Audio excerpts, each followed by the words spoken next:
very good morning to one and all.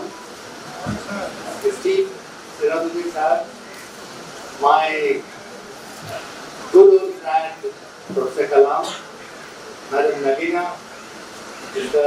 Gauri, Minul Islam Sahab, Rasul Islam, Dr. Ajad, all of the faculty members and the members of the Ajmal Foundation and my dear students.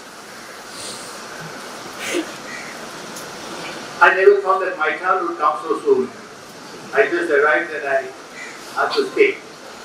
But the occasion is a very important occasion that has brought us all together this morning. As we all know, we are here to celebrate this day, November 11th, as the National Education Day, which we have been doing since 2008. The first National Education Day was celebrated, observed in this country to commemorate the birthday of India's first education minister, Maulana Abdul Kalam Azad, who was born on this day in the year 1888 in Makkah. He was born in Makkah. And I will briefly try to relate what this towering personality of the Indian polity, Indian education, Indian society at large, contributed to our nation at a very important juncture when India just became independent. And he was a part of the struggle that culminated in our independence from the British. He had tremendous contribution in the national struggle for our independence, and immediately after we became independent, he was given very responsible job assignment as the first education minister of the country. And as I tell you, heard from Sirajuddin Ahmed sir, that he was the man who established the UGC that we almost every day we refer to. Then many other institutions, I will not repeat that, AICT, the Linkala Academy, Samina Academy, so on and so forth. So he had yeoman service for this country. He was born, his name was not Maulana Abdul Kalam Azad. His name was Firoz Baksh when he was born. And soon he was formerly known as Miauddin Ahmed. Miauddin. Miauddin Ahmed. And soon after his formal, education, he took the false name, pseudo name of Maulana Abdul Kalam Azad, who became the real name later on. Wow. So, thank you, sir. he was known as Firoz. He was born as Firoz Baksh. I came to know about all these things when I was reading his autobiography. It was his autobiography, but he did not write it. It is known as India Wins Freedom by Maulana Abdul Kalam Azad. It was published in the year 1958, soon after he died in 1958. I think it was published in 1959 by Oren Long, if I recall correctly. And very interestingly, it was written on consultation with his secretary, another renowned academician, Professor Humayun Kabir. Professor Humayun Kabir sat for 2 years every evening with Kalam Sahab, Azad Sahab, and took down the notes, engaged in conversation about his life and work, because Maulana Abdul Kalam Azad Sahab was not at all keen to put on record matters of his personal life. So he said, I will write only about those things of public interest. And accordingly, Humayun Kabir Sahab also started writing, taking notes. And ultimately, after the thorough revision, It was given to the print publishers over in London with a condition. The condition was that was in 1958, before he died, Azad. The condition was that 30 pages of the autobiography, containing certain matters of personal concern will not go into the biography now, but it will be published 30 years later in 1988. And meanwhile, Kabir Sahab was told that you please keep it in safe custody in the National Archives and Calcutta are also archived. We do not keep things to ourselves. Whatever we have learned, whatever we have earned in terms of experience and vision, outlook, you may call it theory, you may call it anything, we would like to give. We don't want to keep it to ourselves. We would like to give to the students. We share. We share, and that is a huge thing. This mindset to share is something very great. Secondly, as a teacher, you are not a bank official. You are not a doctor. You are not an advocate. To an advocate or to a bank officer, a customer comes, you do the transaction, and there is no business, there is no point that the bank official who did the transaction with the client or the customer to remember or develop any kind of relation with you for the rest of the life. It ends there. For the client of an advocate, you do the case, take the money, then you forget it. The doctors, you go as a patient, you get yourself cured, treated, give money, and then you forget. There is no bonding. As a teacher, you teach, you engage in teaching your students, it becomes a lifelong organic bond. That is the beauty of it.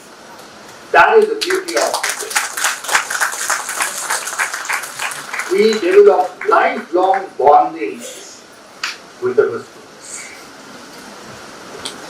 This is something very unique. Whether I am a primary school teacher, I still go to my school teacher as soon as I see very old now, not because of the age, irrespective of age. Immediately I go down and touch in the outfit. It's a bonding, unforgettable, unbreakable, indissoluble. Right? And then, ultimately, teaching involves lifelong learning. You keep on learning, keep on enriching yourself. Your creativity keeps on, enlarging while teaching. Your creativity. This is very, very important. Now, what is required of education? What is the status of education? Where is creativity today? The fundamental thing is creativity. You have to imagine, you have to create knowledge through your study, research, whatever. For that, what is required? For teaching students, for pursuing your creativity, right? One needs to fill. When I teach, I must give my students a sense of freedom, a sense of liberty. This is fundamental. The freedom, the sense of freedom. The freedom from fear. Students must not fear me as a teacher. If my student fears me and comes to fear the classroom, I am gone. As a teacher, I am finished. So first of all, and first and foremost, as a teacher is, wherever, primary school to university, my basic objective is to kill the fear, create freedom. Let me tell you, freedom is the finest form of discipline. Freedom is the finest form of discipline. But freedom, not just like that. Freedom with some authority. You must have some authority also to enable the exercise of that freedom. And what is that authority? That authority of a teacher, I mean, as an educator, is not the stick, not the draconian rules, but love. Love is the ultimate authority. Love is the ultimate authority. If you have these two, as an educator, as a teacher, being in education, you are there. You can enable creativity, you can become creative, and the true meaning of education will be realized to the last words. I think these are very, very fundamental. These things have come to my mind. I have been teaching for more than 4 decades. Nearly now 45 years. But then I could never organize. I am a very loving teacher. I give tremendous liberty to my students. Do what you like. But I also keep an eye. If somebody goes away, it will be like, call. What are you doing? Can you tell me? Explain. How did you spend the last 5 months? I gave you this task. But I do not do micromanagement. Hourly, I never monitor. Daily, I never monitor. I give them, while giving them the freedom and liberty to pursue their academic things. Through giving them liberty, I'm also giving them something. And that something is something very precious. And that is my, as a teacher, respect to my students. And once the student feels that he is also respected, she is also respected, you don't have to worry about anything. You have won as a successful teacher. Kalam Sahab definitely must be knowing all these lifelong experience with my music engagement, with my students in teaching, learning, research. I could organize when I was reading a beautiful book by Abhijit Pathak, the famous D.El.Ed professor of sociology. He is just recently retired. He wrote a small book, 10 lectures in education with social sensibility. You must read it. 10 lectures in education with social sensibility by Abhijit Pathak.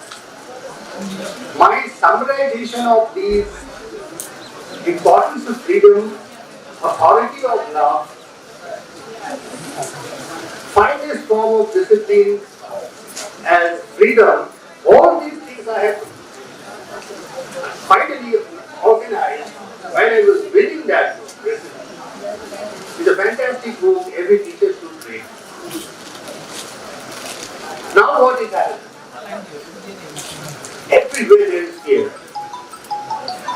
So much so, school teachers have committed suicide because the daily uploading in the WhatsApp group of their attendance to be sent to the authorities, government authorities.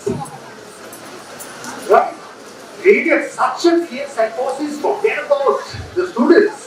In the mind of the student and teachers, many of them do not know how to handle the nitty-gritties of this sophisticated mobile phone and all that.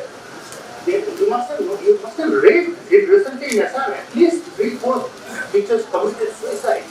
That is the ultimate fear. Where do you have creativity? Where do you have commitment? Can we expect commitment under this? Look at the bureaucratization of education. Bureaucratization. Bureaucracy is a must. Bureaucracy is a machine which is required to translate, to execute the government policies. What are government policies? Government policies are people's policies. National education policy is a people's policy. Because our democratically elected members of the parliament, they decided, debated. Debate was not there this time. Period as it may, but they decided that these are the best things for the country, so we should adopt this. And they have taken this National Education Policy 2020 as a government approved policy, and it is to be implemented.